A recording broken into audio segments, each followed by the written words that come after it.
Selamat siang untuk kita semua. Selamat siang. Apa kabar hari ini? Baik. Oke teman-teman, terima kasih untuk waktu, kesempatan, pengorbanannya untuk bergabung bersama kami 4 orang calon guru penggerak angkatan 11 dari SMA Negeri Beliau. Pada kesempatan hari ini teman-teman, kami akan melakukan diseminasi atau pembelajaran berkaitan dengan budaya positif pada sekolah SMA Negeri Beliau. Baik, apakah teman-teman pada siang hari ini masih semangat? Semangat. Terima kasih. Oke, teman-teman bisa sambil duduk.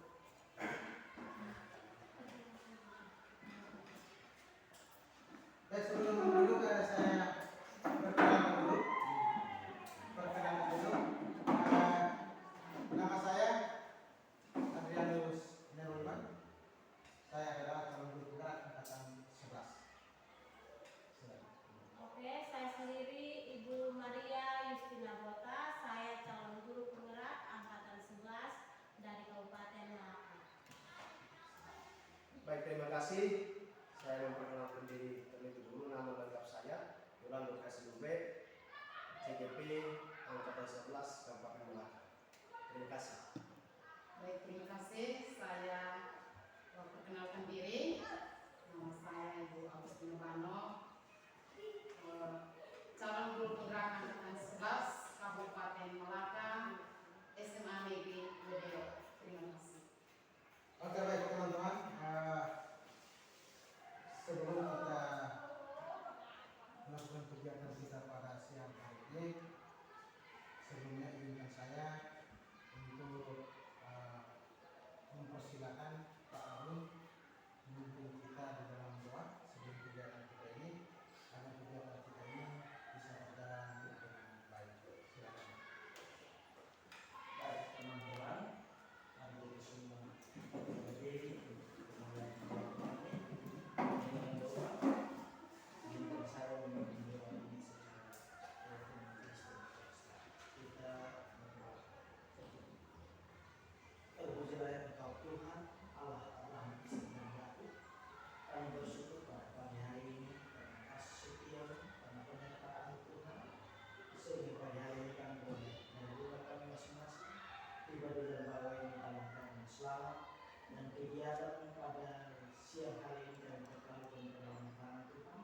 Kiranya Tuhan memberkati sehingga setiap anak Tuhan yang akan presentasi pada hari ini dan semuanya boleh berjalan dengan baik sehingga boleh kegiatan ini boleh terlaksana dengan baik pada hari ini. Kami percaya bahwa semua kegiatan akan didukung oleh Tuhan hingga selesai nanti.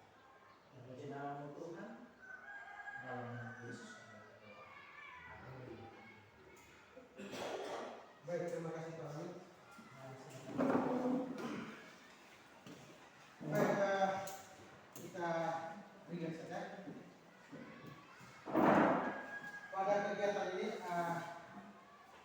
ada beberapa konsep inti yang akan kami berbagi kepada teman-teman berkaitan dengan apa yang sudah kami pelajari, apa yang sudah kami pahami, dan apa yang sudah kami lakukan. Yang pertama yaitu berkaitan dengan perubahan paradigma belajar dari stimulus respon menuju ke pendekatan teori kontrol. Itu yang pertama, berkaitan dengan perubahan atau pergeseran paradigma belajar yang di dalamnya itu ada disiplin positif dan nilai kebaikan, terus ada motivasi perilaku manusia, kemudian ada kebutuhan dasar manusia, terus ada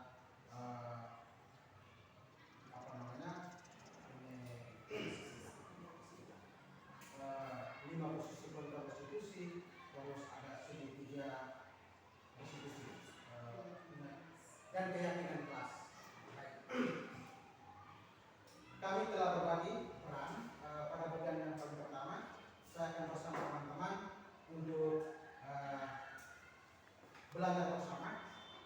tentang perubahan paradigma belajar dan akan membahas tentang konsep inti disiplin positif dan nilai-nilai kebajikan. Baik, yang pertama yaitu tentang pembelajaran dengan paradigma baru. Kita sudah masuk pada kurikulum Merdeka dan ini yang menjadi dasar bagaimana kita menerapkan nilai-nilai kebajikan profil pelajar atasnya itu di dalam kelas kita maupun di dalam lingkungan sekolah kita. Namun sebelum kita memahami tentang pembelajaran dengan paradigma baru, mungkin saya merasa perlu bahwa ada informasi sedikit berkaitan dengan pergeseran paradigma belajar dari paradigma belajar yang lama menuju ke paradigma belajar yang baru, yaitu dari paradigma belajar stimulus respon menuju ke paradigma belajar teori kontrol. Namun sebelum masuk ke situ teman-teman, kita mungkin akan menyaksikan sedikit demonstrasi di depan bagaimana kita belajar tentang teori kontrol tersebut. Untuk itu saya minta teman Pak untuk yang pelatih saya di depan. Baik teman-teman, coba teman-teman semua kepal tangan. Kepal tangan. Ketika kita mengepal tangan, kita membayangkan bahwa di dalam kepalan tangan kita ini ada sesuatu yang sangat berharga, sesuatu yang ingin kita pertahankan, sesuatu yang kita tidak mau orang lain mengambil. Dan pada posisi ini teman-teman akan menyaksikan bagaimana sesuatu yang berharga ini teman-teman bisa turunkan tangan, bisa menyaksikan akan mendemonstrasi ke depan. Sesuatu yang berharga ini sekarang ada di kepala tangan. Sekarang ada teman Pak Lando yang berusaha dengan segala cara, bisa juga Ibu Justin, bisa juga Ibu Agus, bagaimana mempengaruhi saya sehingga sesuatu yang berharga ini bisa diambil. Oke, teman-teman silakan. Pak Lando, bagaimana caranya supaya saya bisa membuka kepala tangan saya? Ada dua kemungkinan yang sama-sama kuat. Bisa saya buka, bisa juga tidak. Oke, silakan. Pak Lando.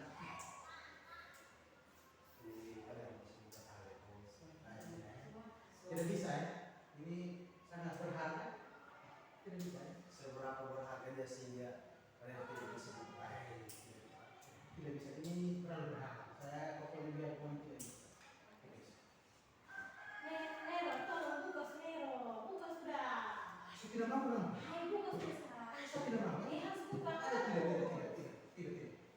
Ih, Nerwe. Ini ada apa?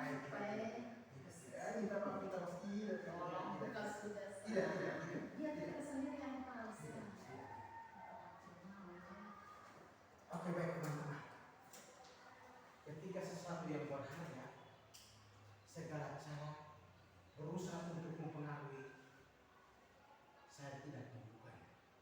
Karena sesuatu itu sangat berharga. Oke, baik teman-teman. Saya ingin tahu pendapat dari teman-teman. Kira-kira yang bisa kontrol kita punya diri itu siapa? Silakan. Pak Nur. Ya, baik, terima kasih yang yang memberikan kontrol terhadap kita atau diri kita adalah kita sendiri. Untuk bisa mengenali komitmen dan kepentingan kita. Oke, tepuk tangan.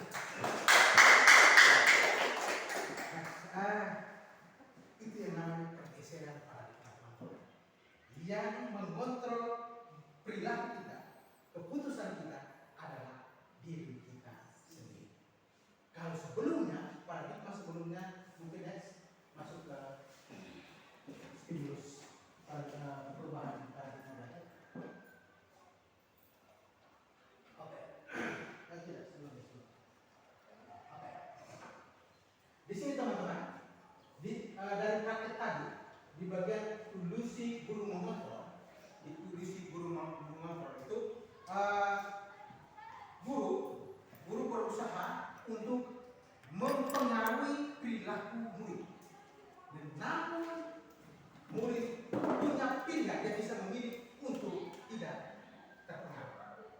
Nah, jadi pada posisi ilusi guru mengontrol ini, kita berusaha untuk mempengaruhi murid, tetapi pada waktu yang bersama, murid juga dia bisa memilih untuk tidak mengikuti.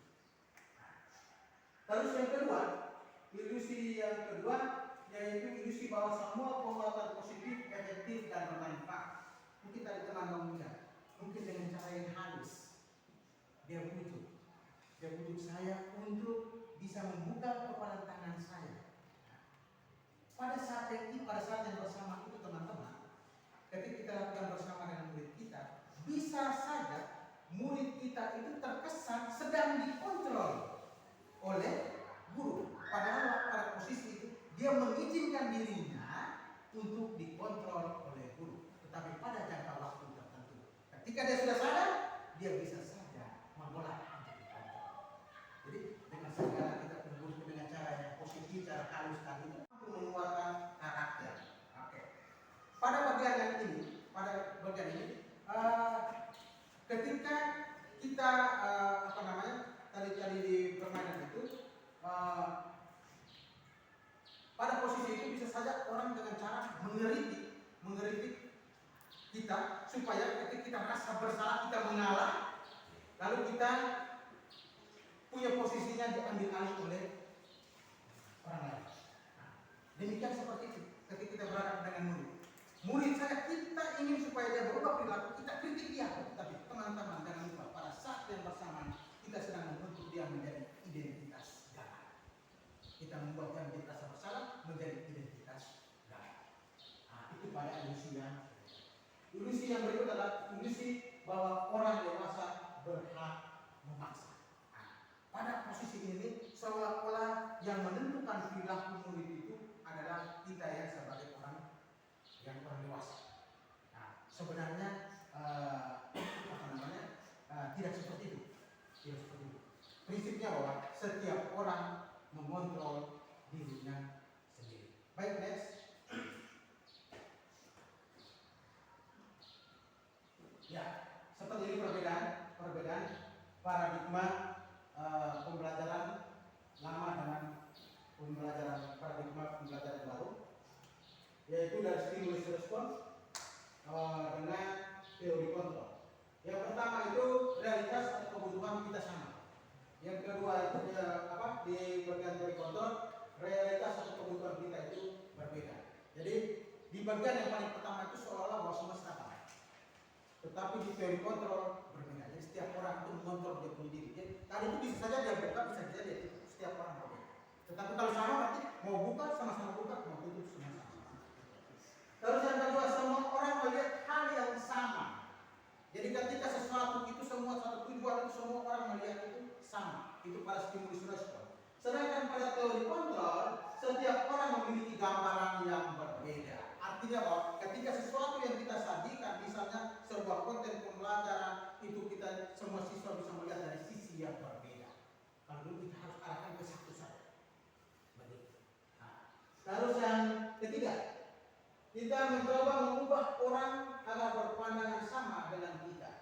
Nah, jadi kita sedang berusaha untuk mempengaruhi orang, dulu waktu sebelumnya, supaya dia harus sama dengan kita. Artinya kita yang menentukan perubahan perilaku dia berdasarkan apa yang kita pikirkan.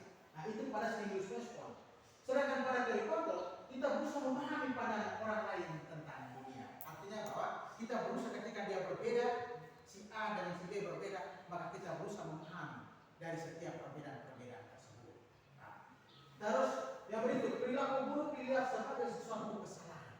Nah, jadi ketika kita melihat bahwa ada sebuah pelanggaran, sebuah masalah yang terjadi pada murid, kita melihat sebagai sebuah kesalahan. Itu pada stimulus respon.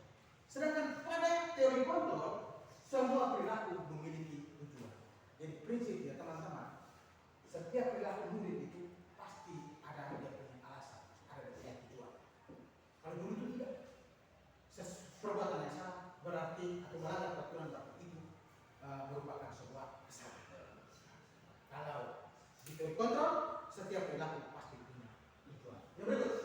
yaitu orang lain bisa mengontrol saya. Nah, seperti tadi.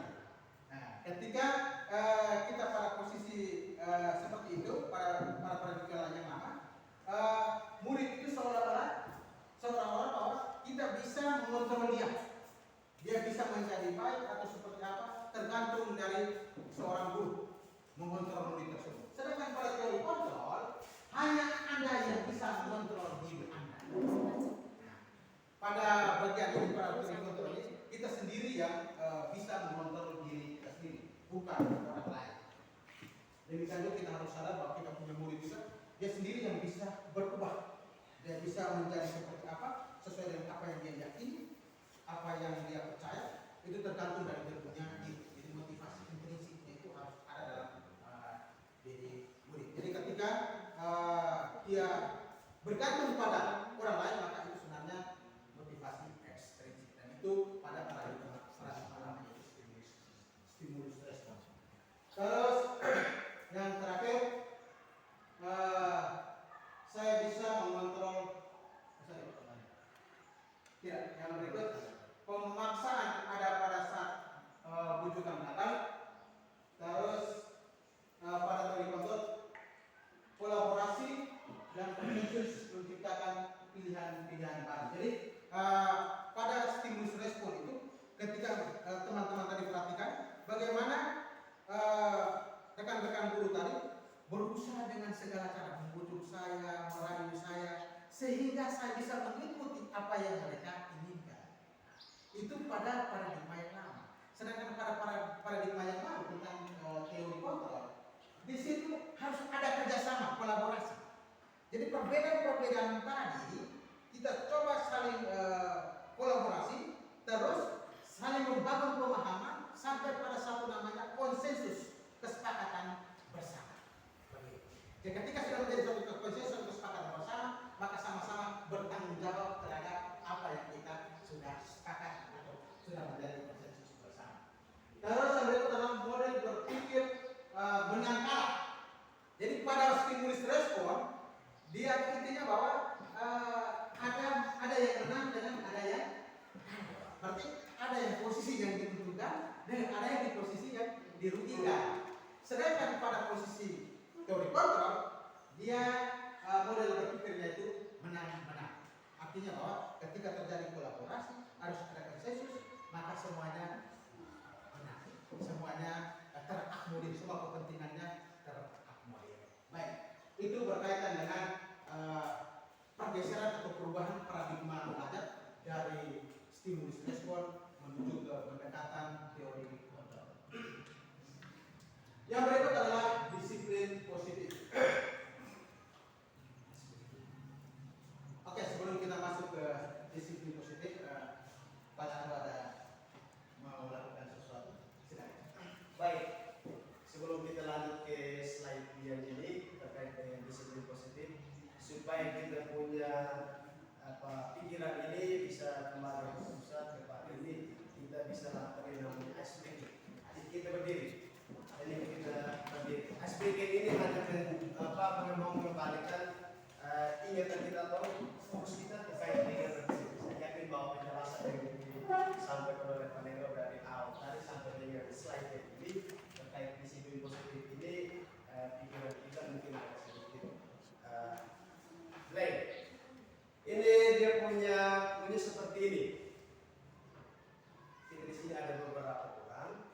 Kemudian kita melatih fokus kita untuk bisa mengungkapkan sesuatu itu, menyebut angka sampai dengan berapa orang yang di sini dan tidak boleh bersamaan. Contohnya saya satu, kemudian yang berikutnya bersama dua orang bersama, itu berarti fokusnya berubah. Bisa mengerti ini? Contoh ini, maksudnya harus menyebut angka masing-masing satu, tidak satu angka dengan dua orang yang berbeda, menyebut angka yang sama. Bisa? Ya. Nah, coba kita tes saja dulu. Nanti ada dia punya mau dibilang sanksinya tidak ada. Tapi maksudnya untuk melatih kita punya fokus. Coba saya mulai dari Joni. Satu, dua, tiga, empat. Nah ini berarti gagal. Gagal yang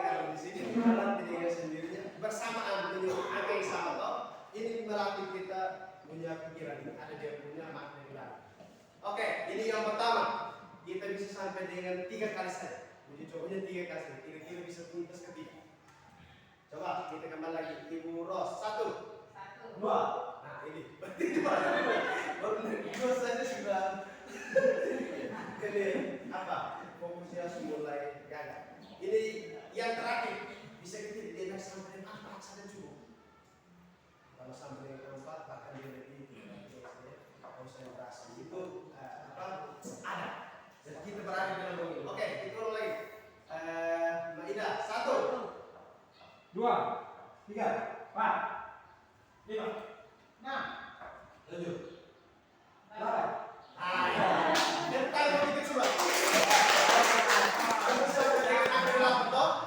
Terima kasih, silakan dulu. Dari ice breaking ini teman-teman, kira-kira nilai positif yang diperhatikan dari sini apa sebenarnya? Tadi saya minta hanya sampai dengan 4 toh, tapi bisa tumbuh sampai dengan 8 luar biasa. Kira-kira makna di balik dari ice breaking ini apa? Satu bersama Pak Yunus. Kolaborasi, mendengarkan orang lain. Ada lagi? Kayos ada yang bisa sampai dengan ini. Mungkin satunya adalah tahan diri, ya toh, mendengar orang lain. Jangan ego terhadap diri sendiri. Mungkin makna dia itu Kayos. Karena beberapa orang tidak tergopoh-gopoh atau secara cepat menyebutkan angka yang besar, tapi dia menahan diri, belajar untuk mendengar orang lain. Terima kasih untuk semua. Oke, baik, terima kasih telah sudah mendengarkan kita pada siang hari ini dengan diskusinya. Dan kita lanjut materi yang berikut, yaitu bagian pertama dari konsep-konsep inti budaya positif, yaitu disiplin positif dan nilai-nilai kebajikan. Baik, disiplin positif. Disiplin berdasarkan dia punya arti katanya, yaitu berarti bahwa belajar ya. Disiplin artinya belajar. Jadi intinya bahwa tujuan dari disiplin positif yaitu menumbuhkan motivasi intrinsik di dalam diri murid untuk berperilaku berdasarkan atau menurut apa yang dia yakini, yaitu nilai-nilai kebajikan universal yang dia yakini. Jadi tujuan dari disiplin positif itu adalah menumbuhkan motivasi intrinsik di dalam diri murid agar bisa berperilaku sesuai dengan nilai-nilai kebajikan yang diyakini olehnya. Jadi kita sebagai guru, sebagai pendidik, kita diharapkan untuk bisa membantu murid-murid kita dengan menumbuhkan disiplin positif, sehingga mereka bisa muncul motivasi intrinsik dalam dirinya agar mereka bisa berperilaku sesuai dengan nilai-nilai kebajikan atau nilai-nilai keyakinan yang dia miliki. Jadi bukan dia berperilaku sesuai dengan apa yang diinginkan oleh guru atau apa yang ditetapkan dalam aturan yang berlaku di sekolah, tetapi berdasarkan apa yang dia yakini. Nah, itu tentang disiplin positif. Jadi contohnya begini teman-teman, disiplin positif. Jadi ketika kita memiliki sebuah peraturan bahwa datang sekolah tepat waktu, misalnya jam 7 tepat kita datang sekolah. Kalau lewat dari itu maka dikatakan terlambat. Ketika anak pada identitas ke atas, dia berpikir bahwa ketika dia terlambat datang sekolah, maka dia akan mendapat suatu hukuman atau suatu konsekuensi. Maka dia rasa maka sepertinya menjadi seorang yang sedang dihukum atau sedang merasa bersalah. Tetapi ketika kalau dia menjadi pribadi yang positif, artinya identitas yang sukses, maka ketika dia melihat aturan itu sebagai sesuatu yang bernilai bagi dia, maka dia berusaha dengan segala cara agar dia bisa datang ke sekolah tepat waktu. Sehingga ketika dia melakukan kesalahan, dia terlambat, dia akan muncul dalam motivasi dalam diri untuk berusaha memperbaikinya. Tetapi kalau seandainya dia pada waktu skandal itu, dia pasti berpikir bahwa pasti ada hukuman, ada sanksi. Setelah saya lakukan sanksi maka lunas.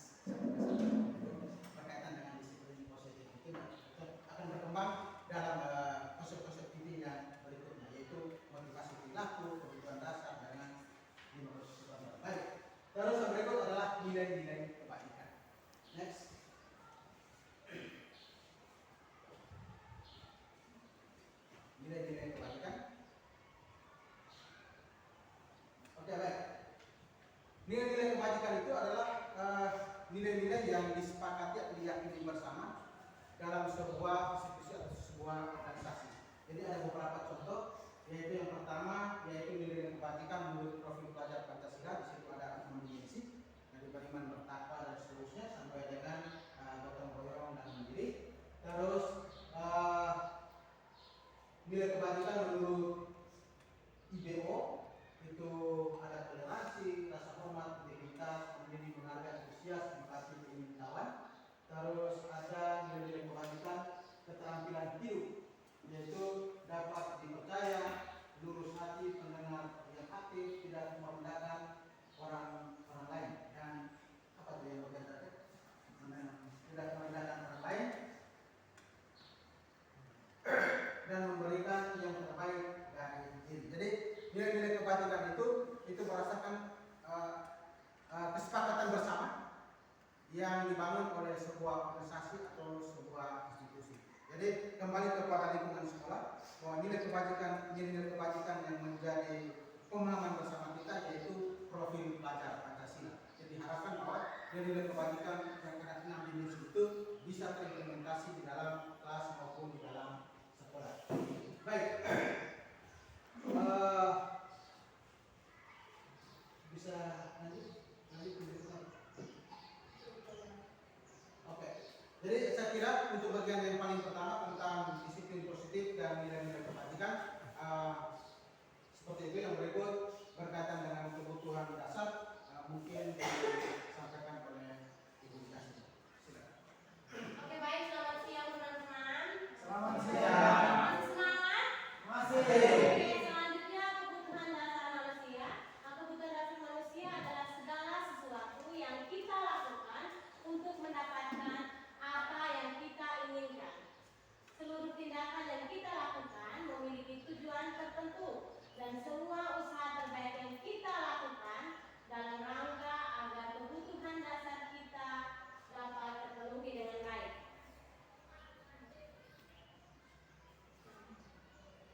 Jadi kebutuhan dasar itu ada 5.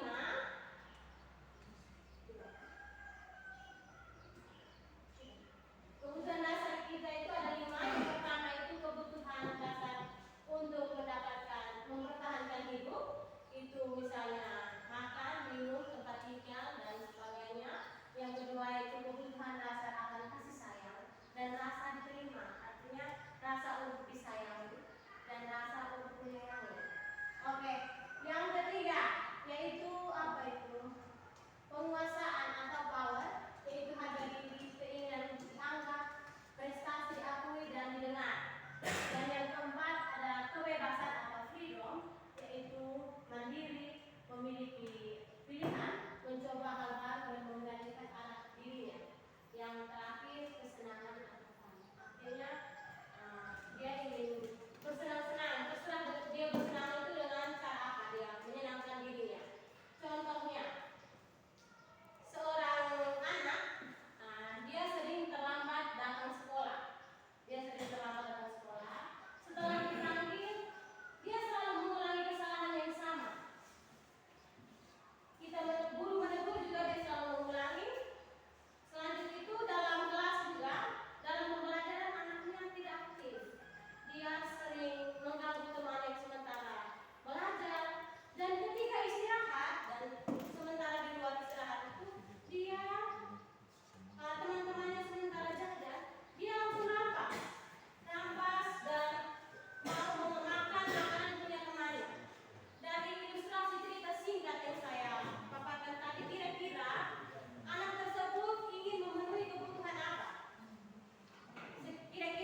Terus yang kedua, rasa diterima atau dipedulikan.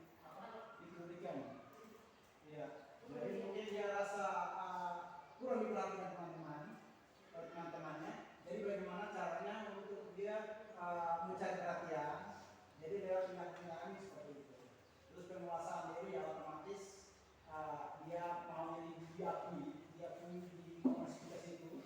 Dia akui bahwa artinya anak-anak pada usia tahap itu mencari ini apa namanya supaya dia diakui bahwa dia bisa melakukan sesuatu. Terus kebebasan juga bisa di situ.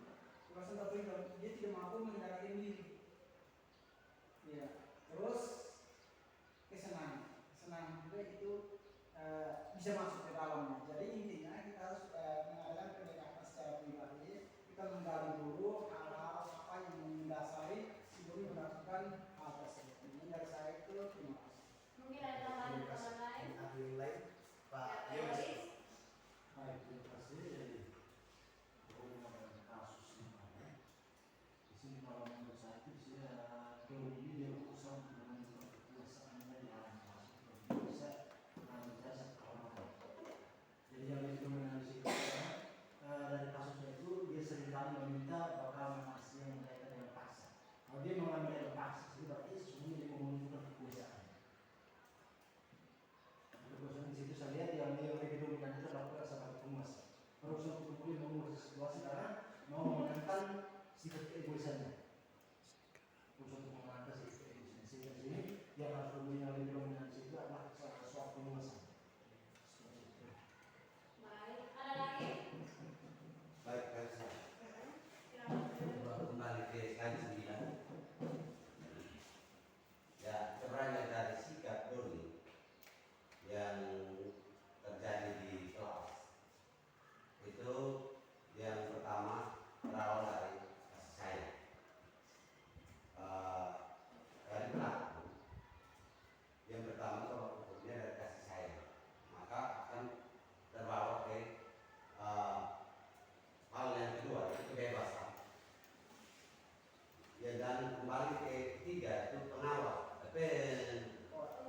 penguasaan. Karena bebas dia menguasai semau dia, dan itu menjadi satu bagian menurut dia fun atau satu kesenangan. Ditambah lagi yang terakhir itu kebutuhan untuk bertani. Oke. Ya, itu menurut saya. Ada tambahan lagi? Oke. Dari kasus yang Ibu Anggar itu, yang Doni penuhi itu, yang pertama itu kasih sayang, kasih sayang. Dimana dia kurang perhatian, sehingga dia membantu teman-teman yang lain. Itu yang berimbas kepada itu kebebasan, kesenangan, dan kebutuhan dasar yang makanan hanya sebagai pelampiasan saja, ingin mengganggu saja. Sebenarnya dia tidak lapar, tapi dia hanya mengganggu supaya dia merasa senang, mungkin dia merasa puas. Dia ingin menguasai temannya. Saya bisa lapar, berarti saya bisa kepada kamu. Itu artinya penguasaan. Bisa semua dasarnya itu dari kasih sayang. Artinya perhatian. Dia perhatiannya dari orang seperti apa. Jadi kita sebagai guru, hal pertama yang kita lakukan adalah kita mengidentifikasi. Kita mengidentifikasi kira-kira kebutuhan yang dibutuhkan anak ini seperti apa. Setelah itu baru kita menganalisis, ternyata kebutuhan dasarnya itu yang ini, sehingga berimbas pada kebutuhan yang lain. Bisa teman-teman? Bisa untuk kasus Anggar? Jadi ini saya bisa tambahkan dari sini penjelasan dari divulgasi sudah sangat terperinci. Akan tetapi dari 5 kebutuhan yang tadi itu mutlak ada di dalam pribadi anak atau di pribadi kita sebagai manusia. Jadi dengan sendirinya kebutuhan-kebutuhan kita itu akan terpenuhi sesuai dengan situasi. Ini benar apa yang dikatakan oleh Pak Yos, Pak Yoris, Pak Juni dari aspek berpikir yang berbeda-beda dengan menganalisis kasus yang sama. Dan itu memang terhipis dalam pribadi manusia itu. Bagaimana cara kita melihat kasus ini dengan pandangan kita. Pertama saya seperti itu ya. Jadi itu mutlak ada di dalam pribadi kita sebagai manusia. Tambahan dari Pak Agus. Baik, saya ingin menambahkan sedikit dari apa yang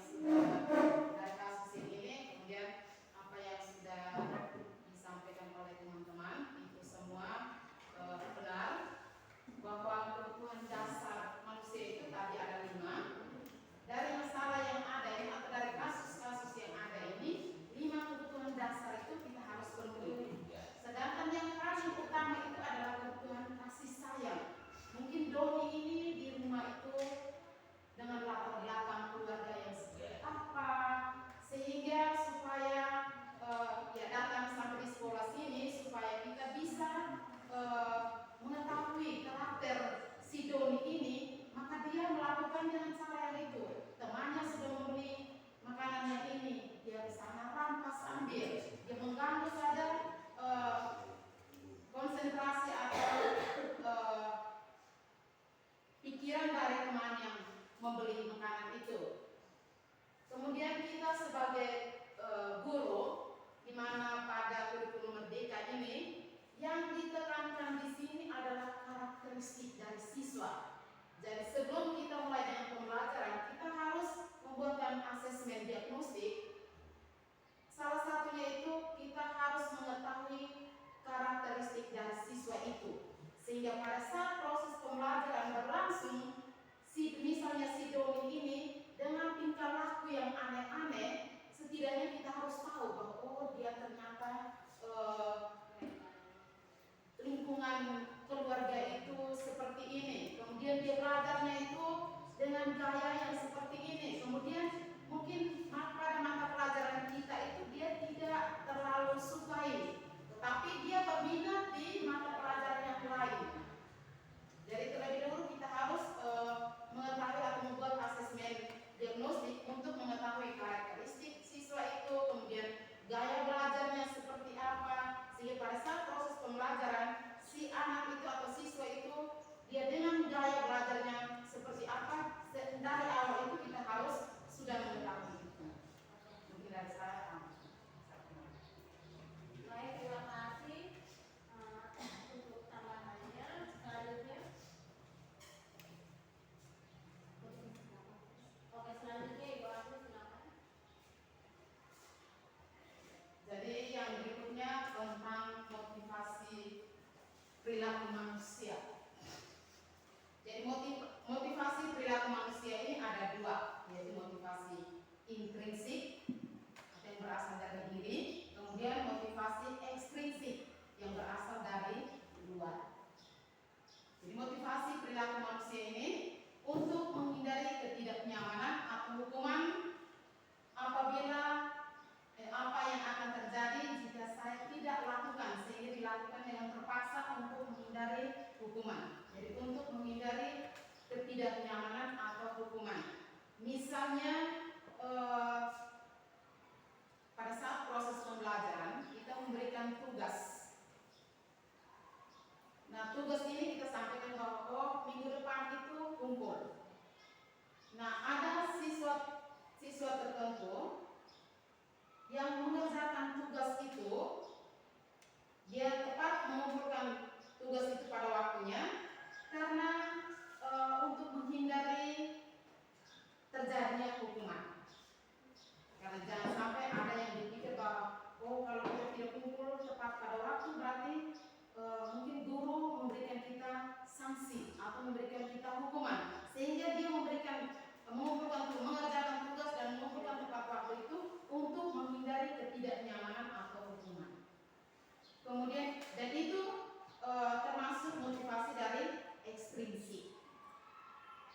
Berpikir bahwa guru itu kalau dia mengumpulkan tugas tidak tepat waktu berarti dia akan mendapatkan sanksi, memberikan sanksi terhadap murid itu sehingga itu mengerjakan tugas dan mengumpulkan tepat pada waktunya. Kemudian untuk mendapatkan imbalan atau penghargaan dari orang lain. Apa yang akan saya dapat apabila saya melakukannya? Anak ingin mendapatkan penghargaan atau imbalan. Itu misalnya di satu kelas, ya misalnya untuk setiap semester itu, akhir semester itu, kalau yang mendapatkan, misalnya dari wali kelas menyampaikan bahwa nanti untuk ini semester siapa yang mendapatkan peringkat 1, berarti dia akan mendapatkan hadiah misalnya, atau mendapatkan penghargaan. Nah, ada siswa tertentu karena dengan pernyataan yang disampaikan oleh wali kelas itu bahwa pada saat akhir semester siapa yang mendapatkan peringkat 1 maka dia akan mendapatkan hadiah atau mendapatkan penghargaan. Maka siswa tertentu dia mengambil dari pernyataan itu, maka dia berusaha untuk belajar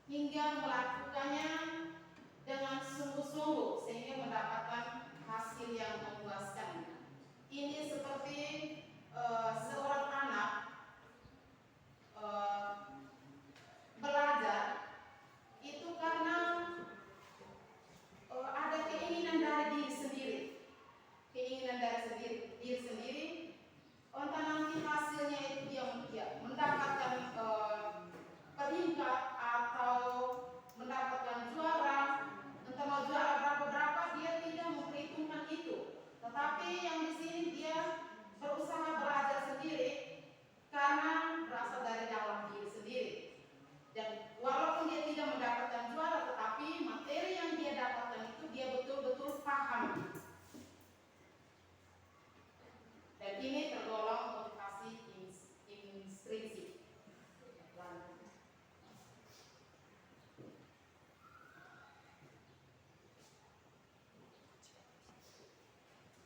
Yang tadi hukuman atau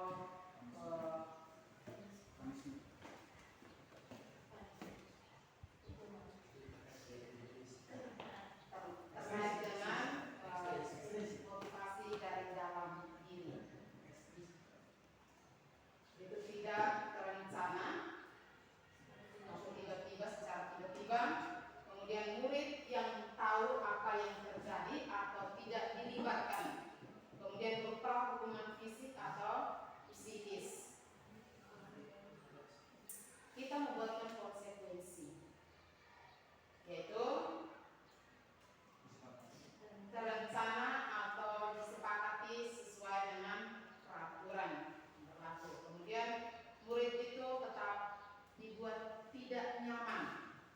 Lalu yang ketiga, sikap guru selalu memonitor murid. Lalu restitusi. Proses menciptakan kondisi bagi murid untuk memperbaiki kesalahan. Jadi nanti ada tahapan-tahapan melakukan restitusi, segitiga restitusi itu. Jadi adanya kesalahan atau yang tadi diberikan hukuman itu, maka kita membuatkan satu langkah, satu restitusi. Nanti ada tahapan-tahapannya. Di situ proses menciptakan kondisi bagi murid untuk memperbaiki kesalahan, kemudian proses kolaborasi yang mengajarkan murid untuk mencari solusi sendiri. Jadi setelah dia membuatkan dari kasus-kasus yang dia alami, kemudian dia menyadari masalah yang dihadapi itu, kemudian dia sendiri mencari solusinya.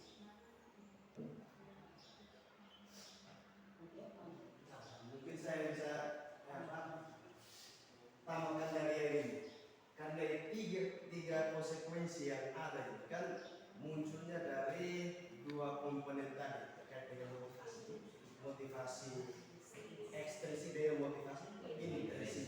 Ini dampaknya ada di bagian ini, dan ini mutlak sudah pernah dibuat seperti ini dalam konteks kehidupan kita di dalam sekolah, dalam dunia pendidikan. Mungkin ini sering kali kita cari terkait dengan hukuman ini mutlak dilakukan ini. Kemudian konsekuensinya yang terjadi pada hukuman ini seperti ini, tidak terencana atau tiba-tiba, artinya di luar daripada kesepakatan, tidak pernah diduga sebelumnya. Mungkin dia datang terlambat, tetapi hukum ini berbeda, tidak sesuai dengan apa yang dia alami. Karena contohnya seperti itu, teman-teman, dia terlambat tetapi disuruh hukumannya adalah lari keliling kompleks ini sebanyak 5 kali. Ya toh, maksudnya kan hukumannya kan tidak sesuai dengan apa yang siswa tadi itu tidak seperti dosa. Kemudian konsekuensinya juga mirip-mirip dengan ini. Yang lebih tepat yaitu kepada restitusinya, karena restitusi itu ada di anaknya. Anak kalau misalnya dia melakukan kesalahan seperti ini, ditindaki dengan cara yang berbeda. Inilah yang akan dipraktikkan di sekolah kita, sesuai dengan apa yang tadi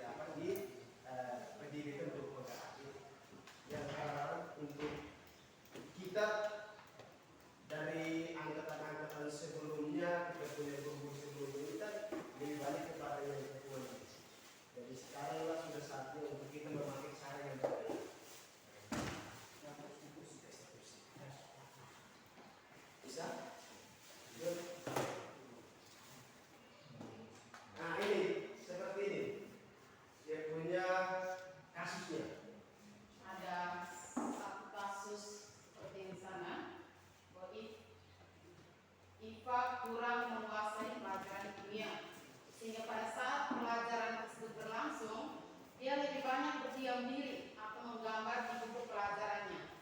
Pada saat guru kimianya, Pak Seno, menanyakan pertanyaan, IFA menjadi gugup dan tidak sengaja menjatuhkan tasnya dari kursi, serta tiba-tiba menjadi gagal pada saat berupaya menjawab. Nah, seluruh kelas pun tertawa melihat perilaku IFA yang bicara tergagap dan terkejut tersebut. Pak Seno pada saat itu membiarkan teman-teman IFA menertawakan IFA yang tergagap dan malu luar biasa, dan malahan meminta IFA untuk maju ke depan dan berdiri di depan kelas sambil menunjuk hidungnya karena tidak bisa menjawab pertanyaan Pak Seno.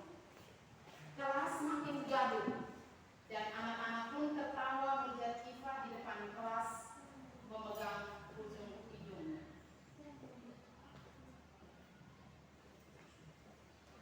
Jadi teman-teman coba kita perhatikan ini contoh kasus ya. Mungkin pernah kita alami hal yang sama seperti yang dialami oleh Pak Seno di dalam kelas. Model kasusnya seperti ini. Coba kita lihat bersama.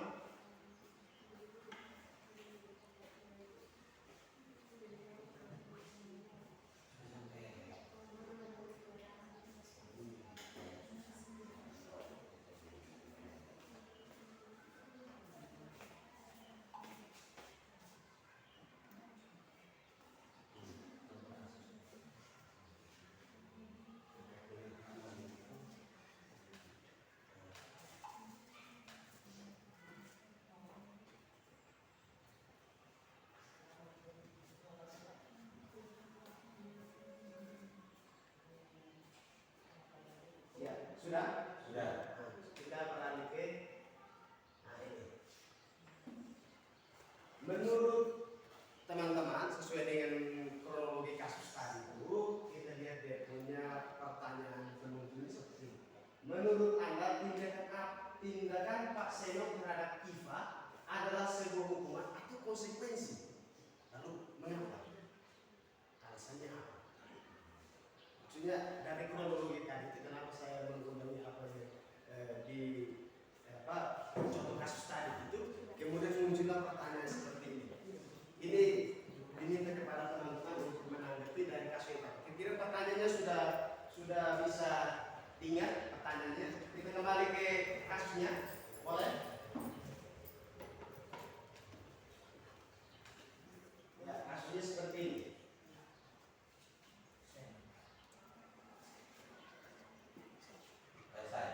Oke, silakan. Pak Doni. Itu baru Pak Yoris. Silakan. Menurut saya itu konsekuensi. Mengapa? Karena terkait global. Di situ konsekuensi dari IFA. Iya. Nah, konsekuensi yang diterima oleh si IFA, dia mendapatkan bahan dijadikan bahan tertawaan oleh teman-temannya. Itu konsekuensi yang diterima. Ya.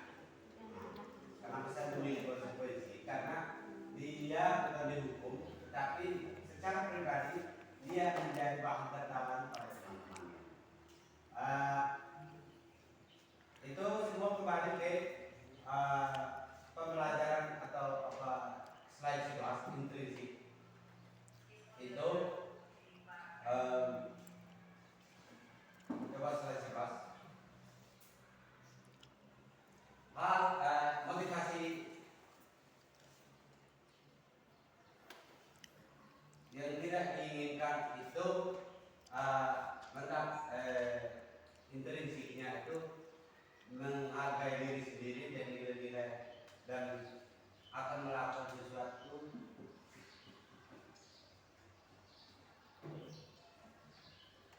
untuk menjadi orang yang mereka inginkan dan menghargai diri sendiri dengan nilai-nilai mereka yang mereka percaya.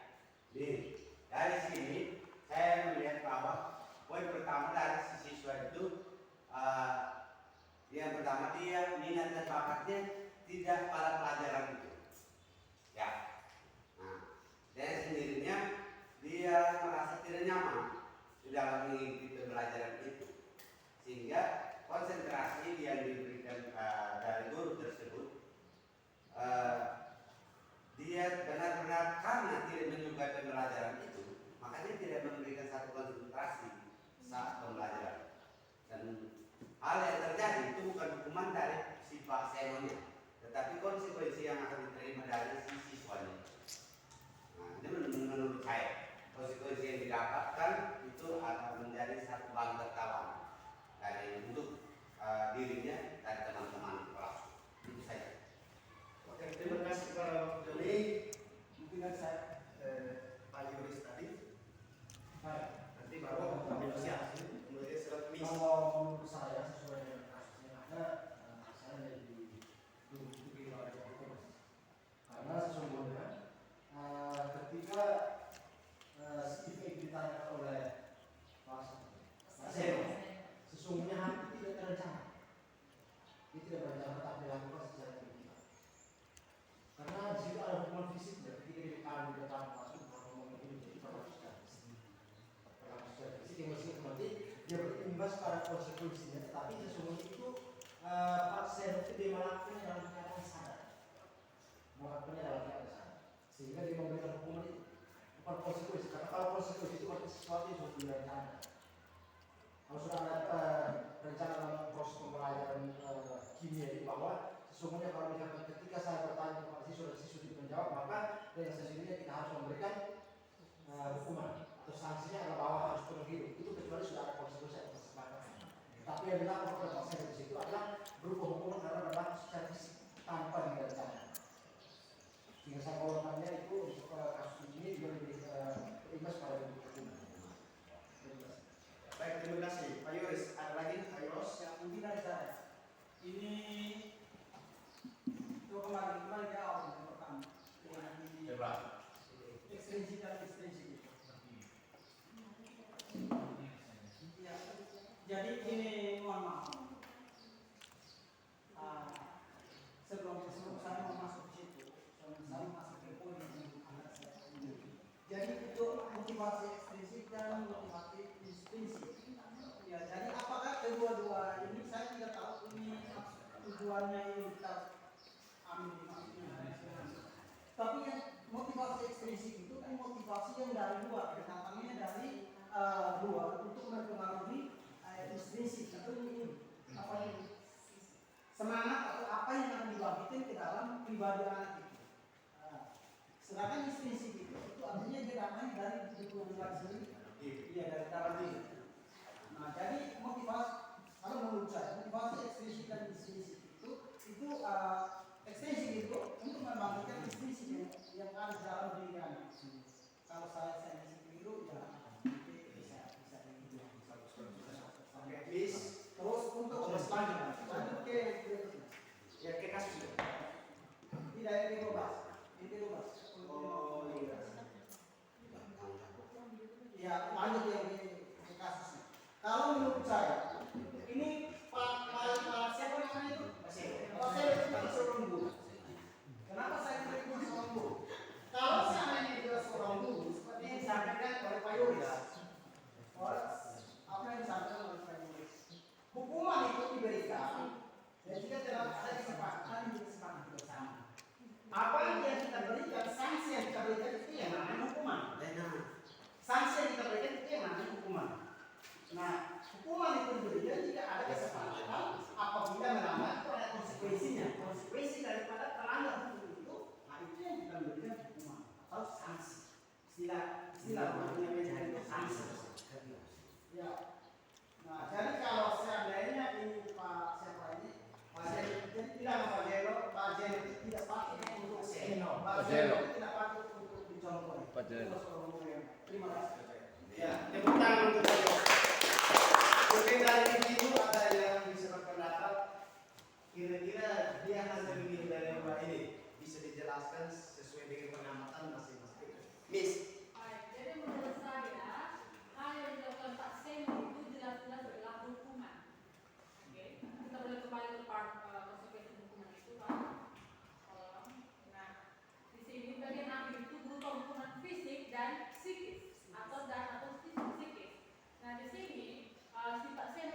tadi dialami oleh atau kronologis masalah dari Pak Seno itu akhirnya menimbulkan beberapa perbedaan sesuai dengan apa yang ditanyakan oleh di slide selanjutnya 14 itu.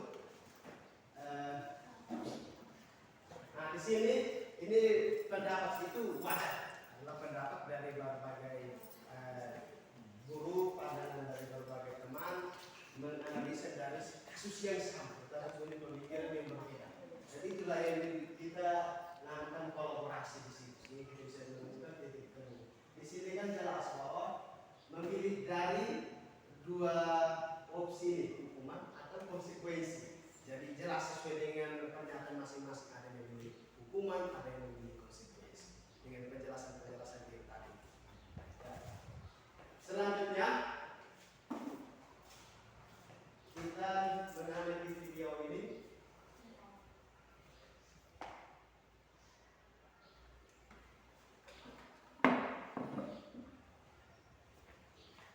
Sekarang keliling lapangan basket 5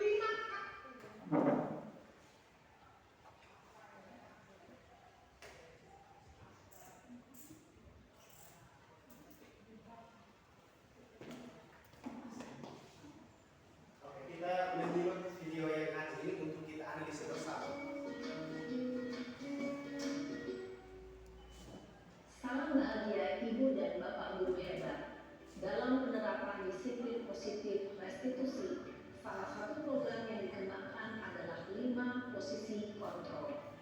5 posisi kontrol dalam restitusi adalah proses perjalanan seorang pendidik agar dapat mengenali dirinya. Pada video kali ini, kita akan membahas tentang 5 posisi kontrol yang dikembangkan oleh Diane Dawson dan contoh penerapannya.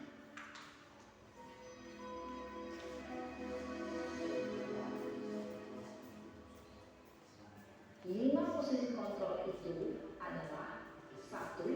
Posisi penghukum, 2. Posisi pembuat merasa bersalah, 3. Posisi teman, 4. Posisi pemantau atau monitor, dan 5. Posisi manajer. Untuk lebih memahami kelima posisi tersebut, mari kita saksikan kasus Naren yang terlambat hadir 20 menit di sekolah dan melihat bagaimana kelima posisi kontrol dalam menghadapi masalah tersebut.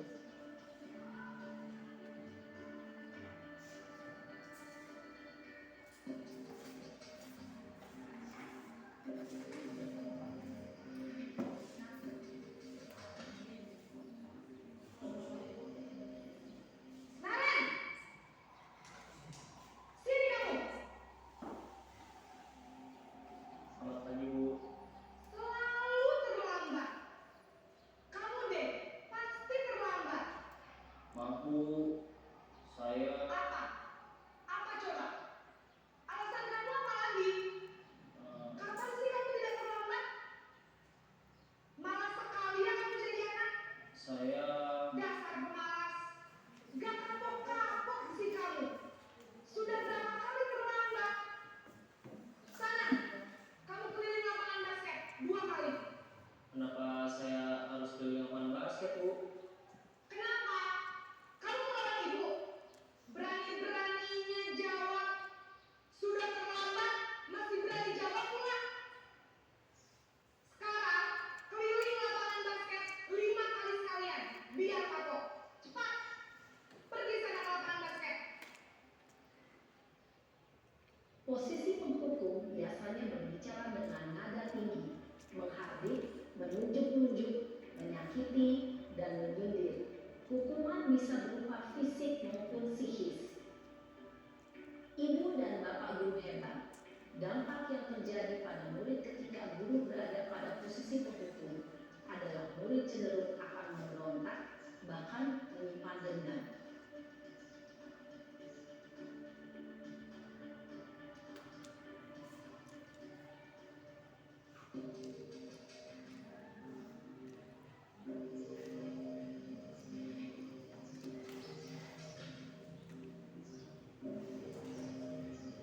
Naren,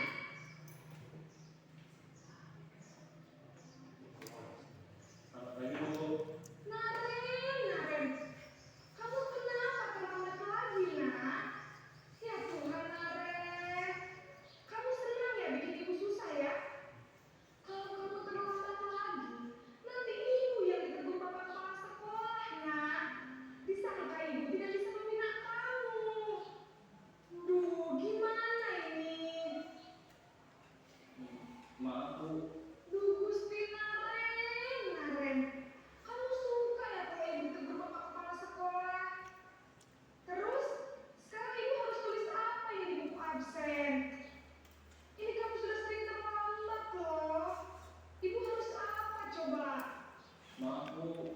Maaf sekali.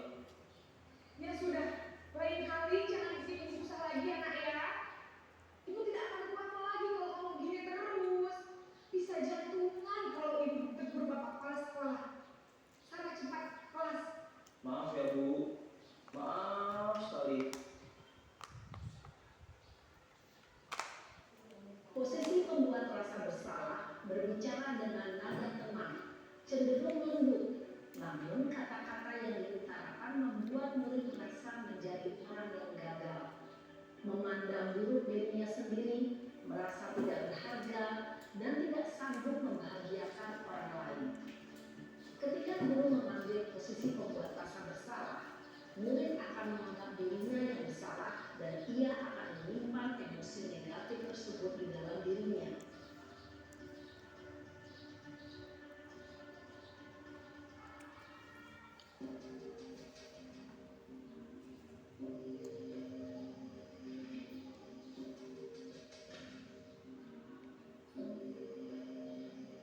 Naren!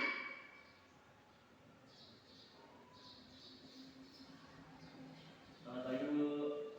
Wah, sudah jam berapa ini nak? Terlambat lagi ya sayang. Iya Bu. Habis ibu saya belum membangunkan saya Bu. Kamu malah menyalahkan ibu kamu. Kamu bukannya anak yang larinya paling kencang. Kok terlambat sih? Iya Bu.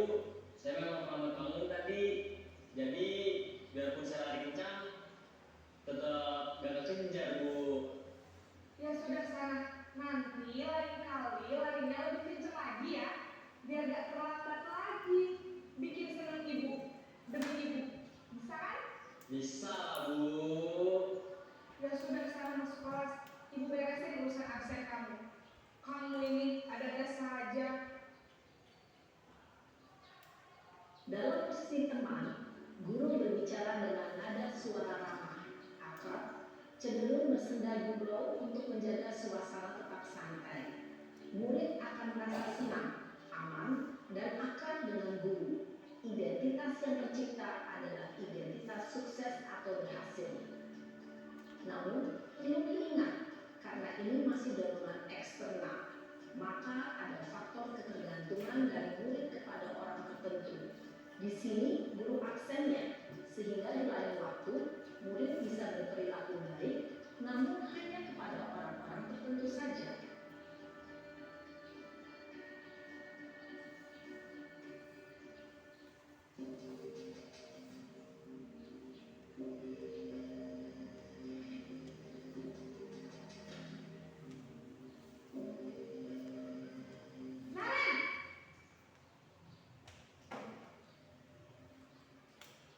Selamat pagi Bu. Naren, apa peraturan sekolah kita tentang jam berapa kita harus masuk sekolah, nak? Kita harus di sekolah jam 7 Bu. Iya betul, sekarang sudah jam 7.20. Naren sudah tahu konsekuensinya jika terlambat hadir. Paham Bu. Saya harus tinggal kelas pas jam istirahat selama 20 menit. Iya benar, konsekuensinya demikian. Jadi nanti jam 9.30, pas istirahat, kamu harus tinggal di kelas, kerjakan tugas tambahan untuk ketertinggalan kamu, ya? Baik Bu. Posisi pemantau mengandalkan penghitungan atau data untuk mengontrol murid. Guru mengarahkan murid berdasarkan peraturan dan konsekuensi. Seorang pemantau menunjukkan bahasa tubuh dan ekspresi wajah yang datar dan cenderung formal.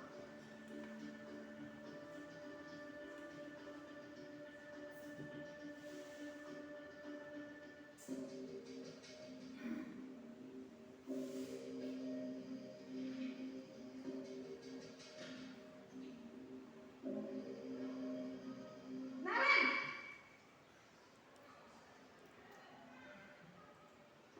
Selamat pagi Bu.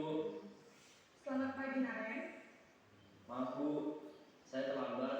Iya, sekolah masuknya jam 7, sekarang sudah jam 7.20. Jadi sekarang bagaimana ini Naren? Maaf Bu, saya lupa setel alarm saya semalam. Baiklah, menurut kamu, keyakinan sekolah yang mana yang perlu kamu tingkatkan?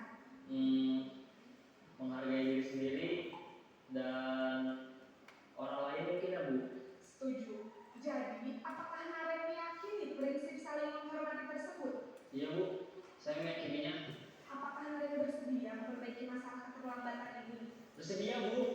Bagaimana kamu akan perbaiki masalah keterlambatan ini?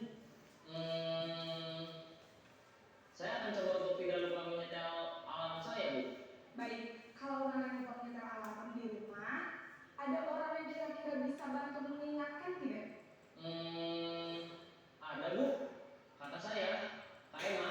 Ada lagi selain Kak Emma?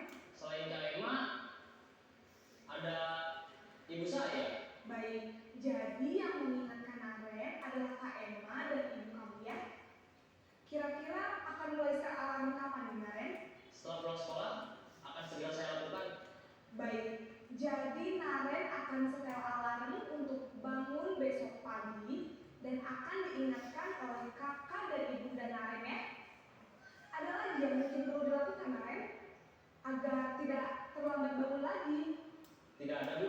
Baik Naren, terima kasih untuk kerjasama kamu. Sekarang kamu perlu kembali ke kelas untuk belajar. Baik, Bu. Terima kasih. Posisi manajer adalah posisi kontrol yang disarankan untuk membimbing murid memiliki sikap disiplin yang positif, yaitu murid yang mandiri, bertanggung jawab, dan dapat memecahkan masalah. Tujuan dari posisi ini adalah agar murid dapat berefleksi atas tindakannya. Guru akan lebih tulus memberikan pertanyaan-pertanyaan bermakna, sehingga membuat murid dapat belajar dari kesalahannya dan mencari sebuah solusi untuk menyelesaikannya. Ibu dan bapak guru hebat, setelah mengamati adegan kelima posisi kontrol tadi, kira-kira posisi mana yang paling ideal? Posisi mana yang dapat menunjang motivasi intensif murid? Ya, tentu posisi manajer. Posisi ini memang posisi ideal dan ingin dituju setiap pendidik. Pada posisi inilah, guru dapat menerapkan disiplin positif yang berpihak pada murid, yang memerdekakan murid. Perjalanan seorang pendidik tentunya tidak mudah untuk sampai pada posisi seorang manajer. Namun, tujuan kita pasti, yaitu menciptakan murid-murid yang mandiri, merdeka, dan bertanggung jawab. Semoga penggambaran 5 posisi kontrol yang telah diperlihatkan ini dapat menjadi ajang refleksi bagi kita semua, agar dapat terus mengasah dan menerapkan disiplin positif yang memerdekakan murid. Mari terus berlatih dan bersemangat. Selamat menerapkan. Salam dan bahagia, Ibu dan Bapak Guru hebat.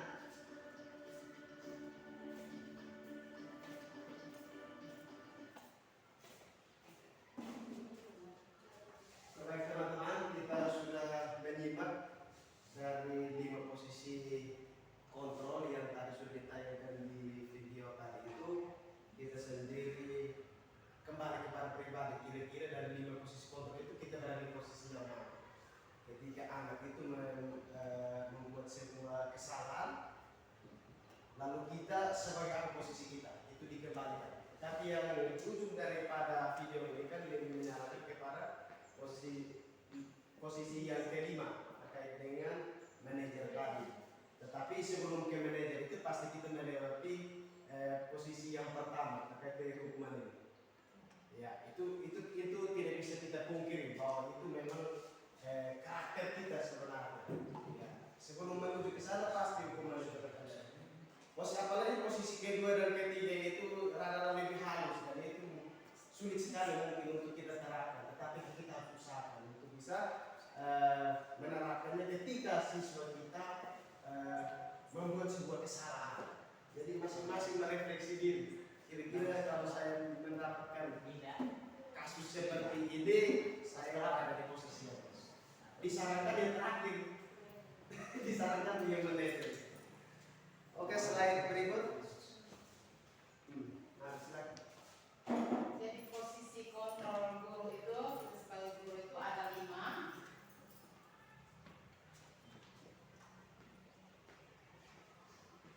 Jadi sebagai penghukum, sebagai pembuat merasa bersalah, sebagai teman, sebagai pemantau, sebagai manajer.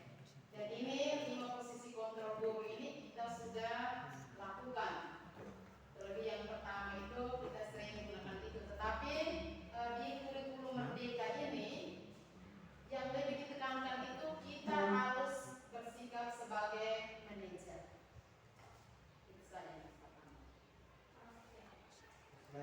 Selanjutnya.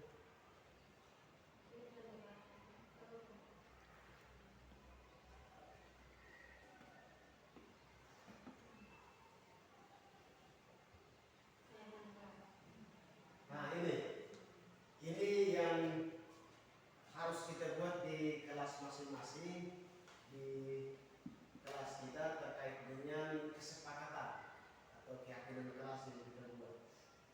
Selanjutnya, pembentukan keyakinan kelas itu dari yang ada ini, pembentukan keyakinan kelas itu ada sekitar 5. Yang pertama itu bersifat abstrak, lalu yang kedua berupaya pernyataan universal, 3 sedikit saja agar mudah diingat. Jadi di sini dibuatkan kesepakatan yang ringan yang siswa itu mudah untuk mengingat setiap keyakinan kelas yang dibuat. Yang keempat, sesuai dengan kondisi kelas dan sekolah sehingga mudah diterapkan. Jadi disituasikan saja untuk pembuatan keyakinan kelas. Lalu yang terakhir, semua warga sekolah atau warga kelas dilibatkan saat membuat keyakinan kelas. Jadi ini ada di dalam kelas kita membuat yang namanya keyakinan kelas. Jadi dengan sendirinya bahwa apa yang kita buat itu diusahakan supaya runtuhannya seperti ini, sehingga anak itu terkesan lebih mudah mengingat apa yang sudah disepakati. Sehingga ketika dia membuat kesalahan mudah saja untuk kita bisa mengetahui konsekuensinya seperti apa, keyakinan kelas apa yang sudah pernah kita sepakati bersama. Selanjutnya.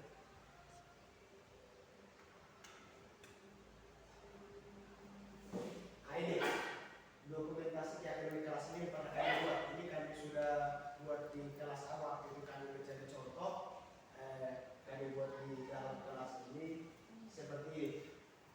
Dia punya anunya. Itu ada aturan, kemudian kelima positif, kemudian selanjutnya itu nilai kebajikan, dan yang terakhir itu baru ada namanya keyakinan kelas.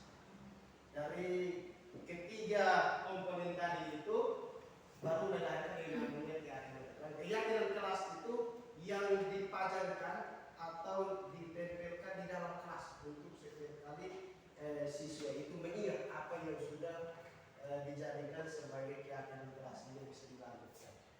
Ya, dan ini sudah oke. Di sini coba kita Lihat yang pertama dokumentasi. Yang pertama itu tidak memberikan peserta didik yang mengidentifikasi aturan, kalimat positif dan nilai kebajikan yang diinginkan di kelas. Setelah itu peserta didik menempelkan aturan, kalimat positif dan nilai kebajikan yang tadi telah ditulis. Yang terakhir tersusunlah beberapa aturan kelas yang telah disepakati. Setelah membuat aturan, kalimat positif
positifnya.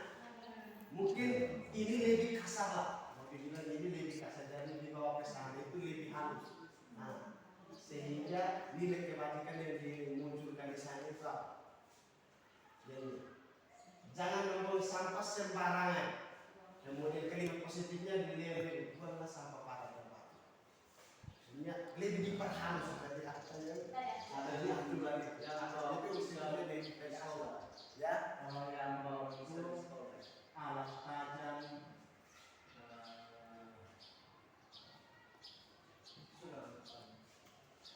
Jangan membawa alat tajam ke sekolah.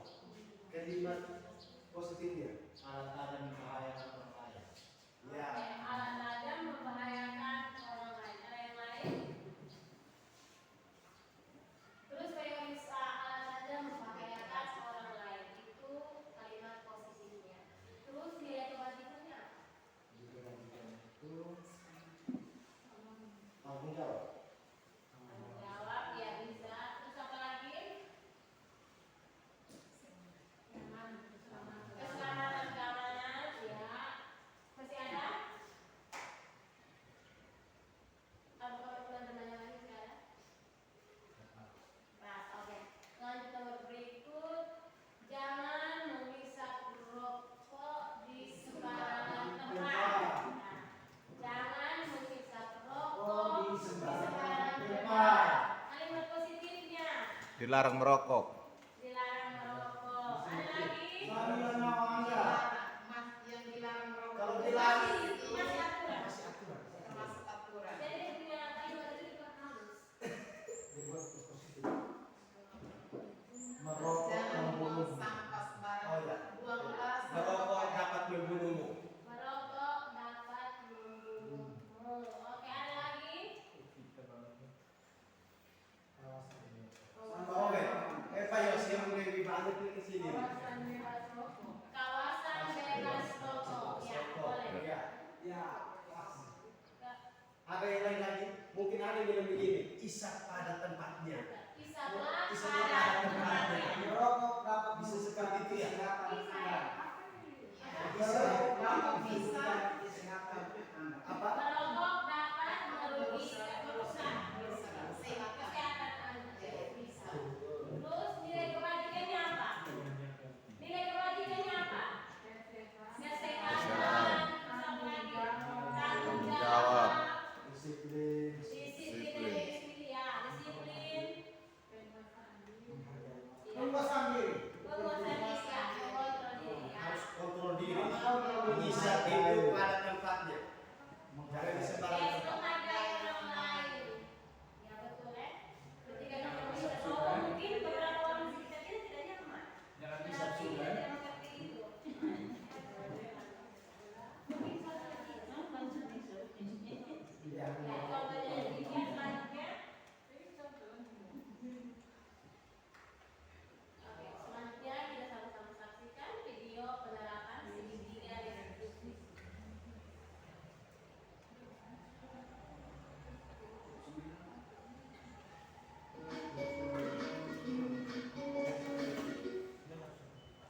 Salam dan bahagia Ibu dan Bapak guru hebat. Pada video kali ini kita akan membahas tentang salah satu program disiplin positif yang diterapkan di lingkungan sekolah yang dikenal dengan nama restitusi.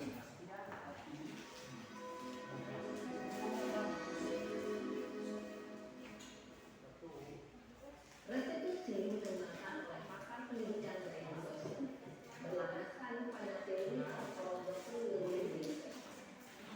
Segitiga restitusi adalah suatu proses dialog yang dijalankan oleh guru atau orang tua agar dapat menghasilkan murid yang mandiri dan bertanggung jawab.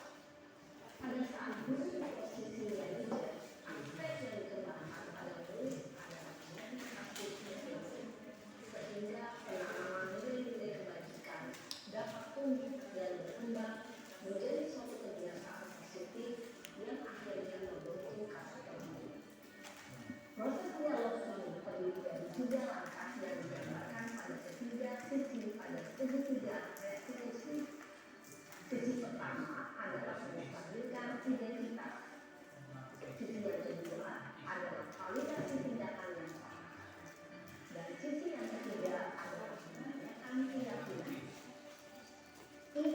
Bapak Guru, berikut ini akan ditunjukkan bagaimana seorang guru berada dalam posisi manajer menggunakan penerapan segitiga restitusi.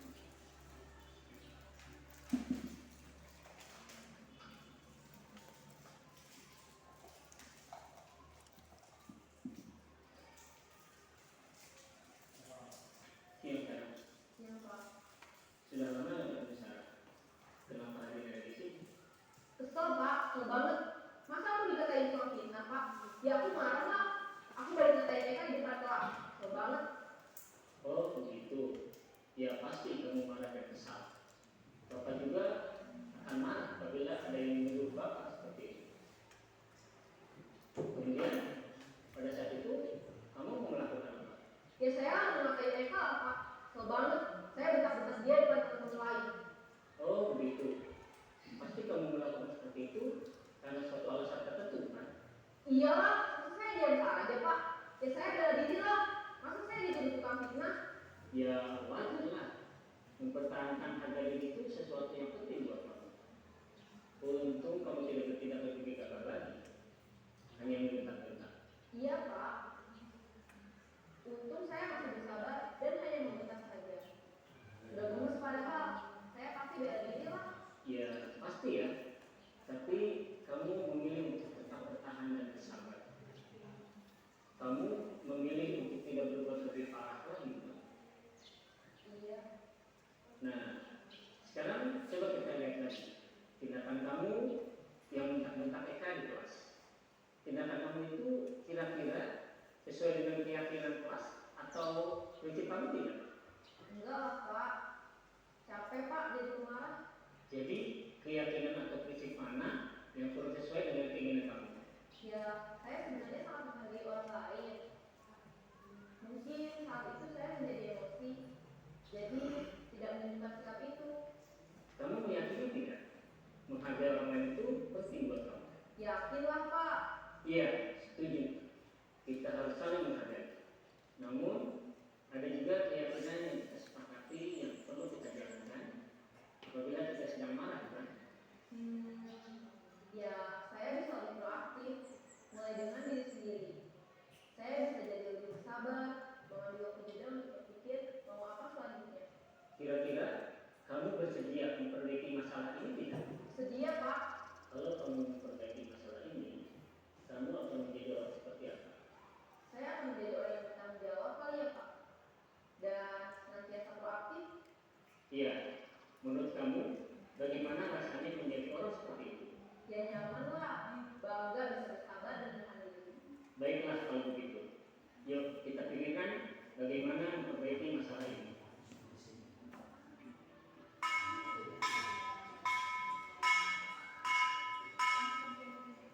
Ibu dan Bapak Guru hebat.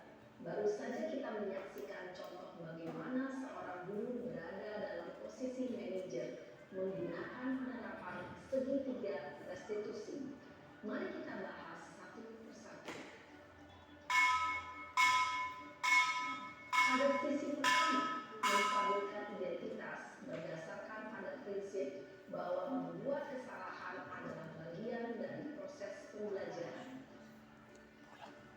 Sisi pertama dari segitiga ini berperan menggeser identitas murid dari identitas gagal ke identitas sukses.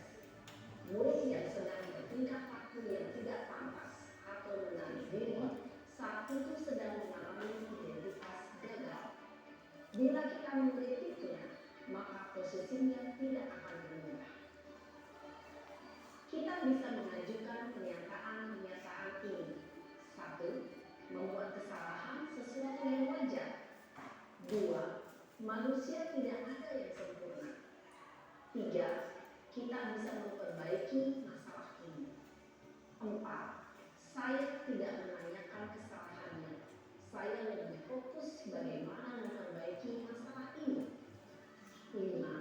Apakah saat ini kamu telah menjadi orang yang baik untuk dirimu sendiri? Pada sisi kedua, validasi tindakan yang sama berlandaskan pada prinsip bahwa setiap perilaku berupaya memenuhi suatu kebutuhan tertentu. Guru yang telah memahami teori kontrol akan bergeser dari pemikiran stimulus respon menjadi proaktif dan mencoba untuk mengenali tujuan dari perilaku murid, mengenali dan mengakui kebutuhan murid ini dapat memperbaiki hubungan dengan murid tersebut. Pernyataan atau pertanyaan bisa disampaikan dengan nada suara tidak menghakimi atau memojokkan, sehingga dapat mengembalikan murid pada posisi positif. 1. Kamu bisa saja bertindak lebih gegabah lagi dari ini. 2. Kamu bukan melakukannya tanpa suatu alasan tertentu. 3. Kamu melakukannya karena mempertahankan sesuatu yang penting bagimu. 4. Mungkin kamu bisa mempelajari suatu perilaku baru yang lebih efektif. Bersediakah kamu mempelajarinya? Selanjutnya, kita akan simak sisi terakhir, yaitu menanyakan keyakinan. Teori kontrol menyatakan bahwa pada dasarnya kita termotivasi secara intrinsik. Pada saat perilaku yang salah telah divalidasi dan identitas sukses telah stabil, maka murid telah siap menaikkan keyakinan-keyakinannya dengan tindakannya yang sama dan pemikirannya telah bergeser ingin menjadi orang yang dituju. Pertanyaan-pertanyaan ini dapat mengaitkan keyakinan-keyakinan yang dianut murid. 1. Sebagai keluarga atau kelas, apa yang kita yakini? 2. Nilai-nilai apa yang telah kita sepakati? 3. Seperti apa gambaran sebuah kelas yang ideal bagi kamu? 4. Kamu ingin menjadi orang seperti apa?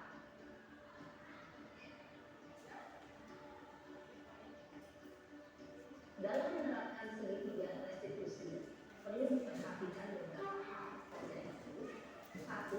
Perilaku yang salah perlu dikaitkan dengan nilai atau keyakinan-keyakinan yang telah disepakati atau dituju. 2. Kesediaan orang yang melakukan kesalahan untuk memperbaiki masalah. 3. Pemecahan masalah sebisa mungkin relevan atau memiliki hubungan dengan masalah yang ada. 4. Usaha perlu adanya suatu usaha kebaikan dari pihak yang berbuat kesalahan. 5.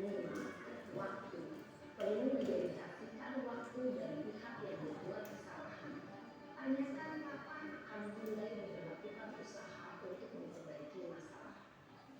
Dengan memahami struktur penerapan segitiga restitusi, diharapkan guru dapat menetapkan posisinya sebagai manajer dengan mengajukan pertanyaan-pertanyaan bermakna yang dapat membuat murid menjadi lebih percaya diri, bertanggung jawab, dan mandiri. Nah, ibu bapak guru perlu tidak hanya mengikuti ketiga tahapan dalam segitiga restitusi, bergantung pada ringan beratnya suatu permasalahan.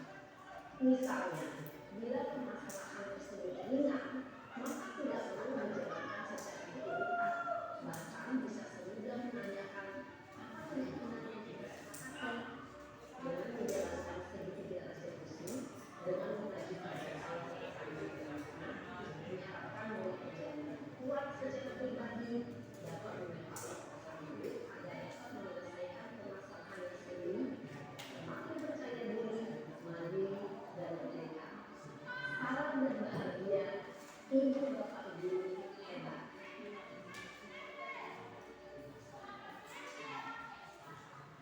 Baik teman-teman, kita sudah menyimak itu video ini, dan untuk selanjutnya kita langsung kepada kasus tulisannya.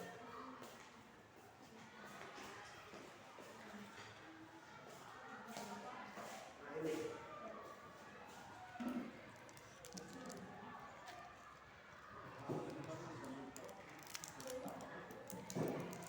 Karena sesuai dengan segitiga restitusi tadi yang kita amati bersama toh, itu kemudian sekarang kita melihat kepada kasus yang ada ini, kemudian kita sesuaikan dengan tiga restitusi segitiga restitusi tadi. Demonstrasinya dicoba. Teman-teman lihat ini. Para kawan-kawan di kelas 10A sebelum video, ia baru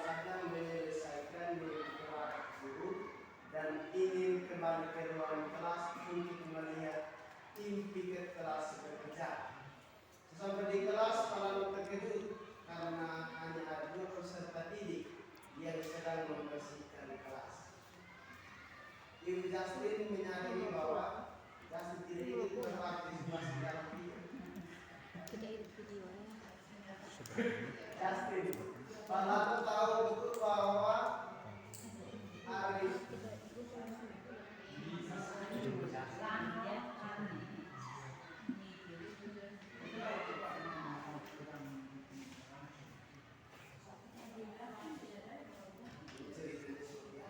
Jadi ceritanya begini, Pak Lantu balik kelas. Terus Justin itu tidak ikut piket, sebenarnya piket hari ini. Dan tidak membantu temannya piket harian di kelas. Jadi Pak Lantu memanggil Justin untuk membimbing Justin menggunakan tadi penerapan segitiga restitusi yang akan kami demonstrasikan.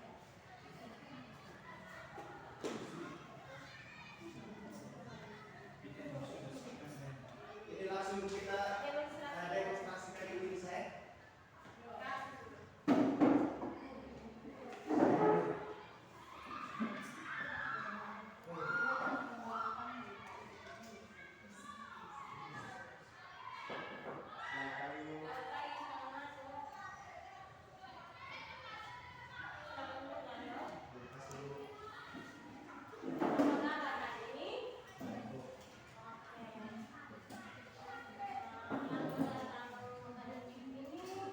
Apakah ada kesalahan yang Anda lakukan?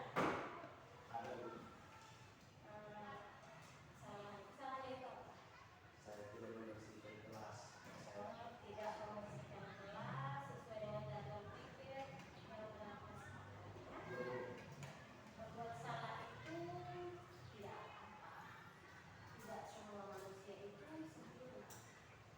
Kita bisa memperbaiki apa ini. Kamu pasti punya alasan mengapa kamu melakukan itu. Apakah aku boleh tahu kesalahan yang melakukan itu apakah ada alasan? Ada Bu. Alasannya seperti apa? Alasannya karena saya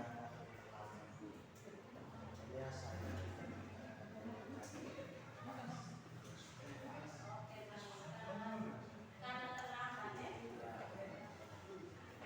Kira-kira apa keyakinan kelas yang kamu lakukan enggak?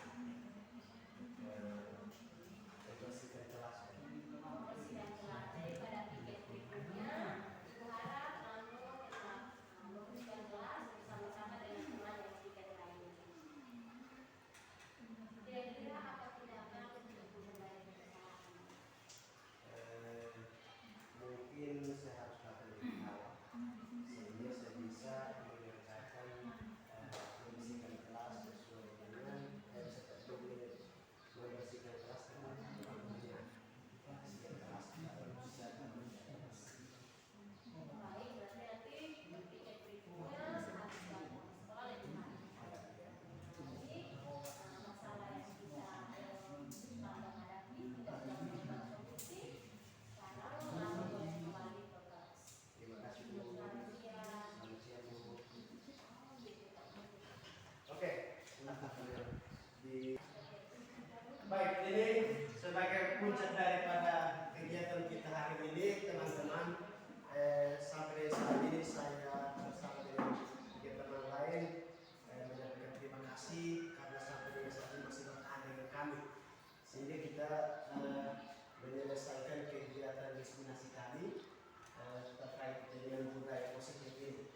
Ini ada dua pertanyaan dan nanti teman-teman menuliskan refleksinya itu di sticky note ini, nanti kemudian ditempelkan di sini.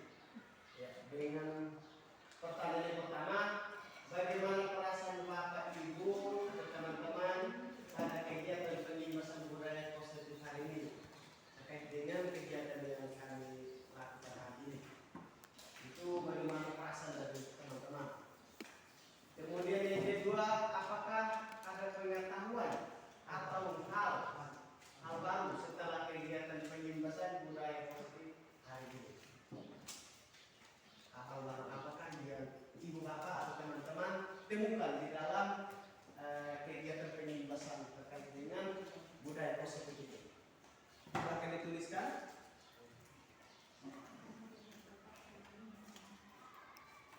Satu kasih di bapak Anda.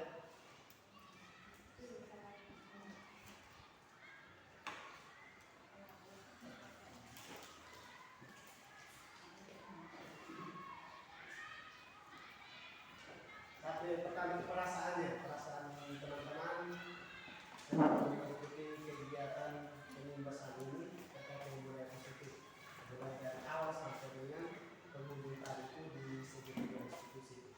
Lalu yang kedua itu pengetahuan apa, hal baru apa yang ditemukan di dalam penyembasan ini.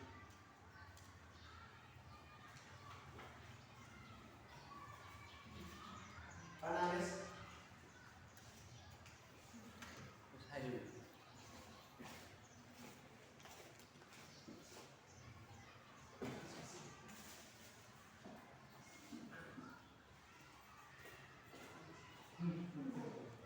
Perasaan.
Tanpa itu ngasih USD.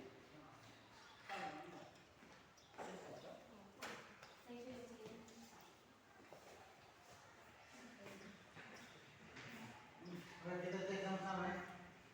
Oh, perlu, Kak? Refleksi ini berkaitan dengan rasa.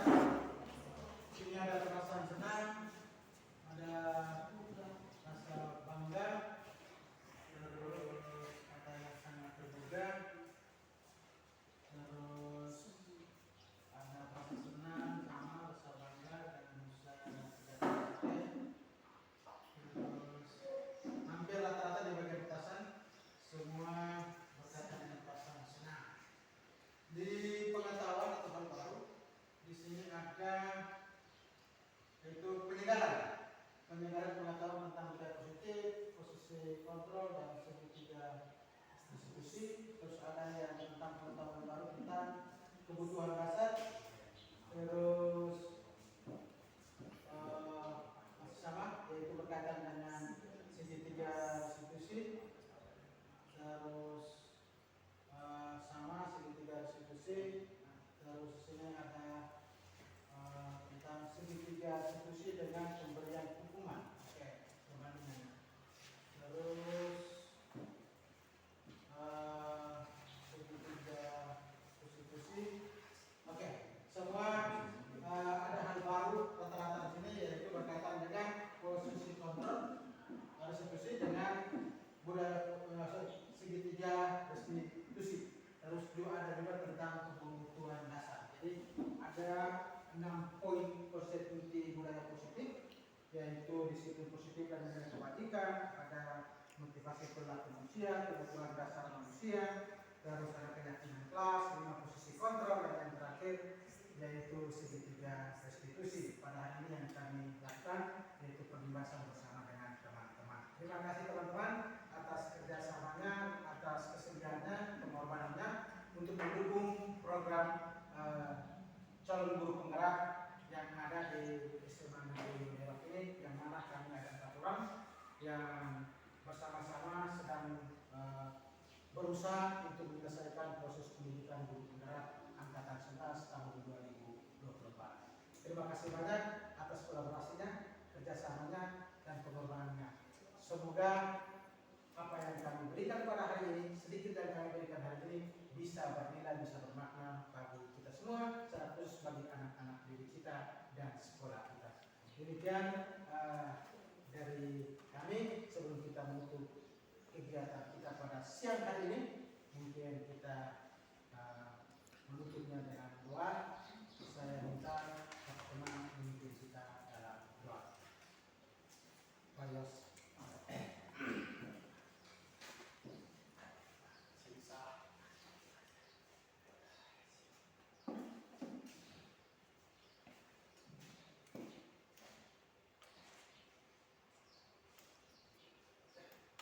Sebelum kita pulang ke tempat kita masing-masing, yang kita sedia hati dengan kita untuk berdoa. Dari saya memimpin doa ini menurut agama Kristen Protestan, teman-teman yang lain silakan menyesuaikan. Mari kita berdoa. Ya Tuhan Allah, kami adalah kerajaan surga, yang kami panggil dan kami sembah dalam nama Yesus Kristus, Tuhan dan Sang Penyelamat kami. Pada siang yang indah Tuhan, kami hamba-hamba-Mu kembali sujud di hadapan hadirat-Mu, seraya menaikkan ucapan syukur kami atas kegiatan di hari ini bisa terlaksanakan dengan baik. Bapa yang Maha Kasih dan Maha Murah, kami yakin dan percaya bahwa masa depan sekolah ini, masa depan daripada anak-anak yang berilmu di tempat ini, dan kami sebagai Bapak Ibu Guru Tuhan, kiranya hidup kami aman dalam perlindungan Bapa, dan kami akan laksanakan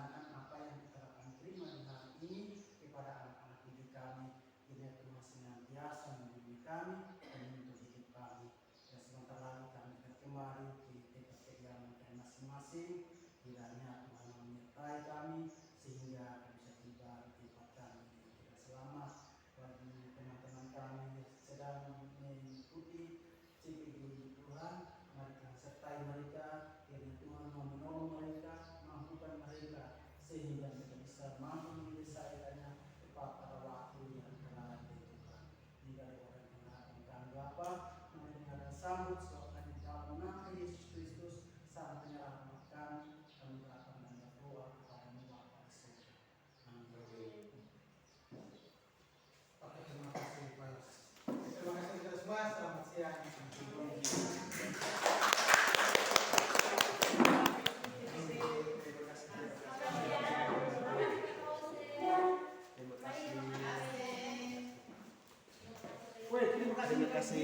Kue kan saya. Di depan.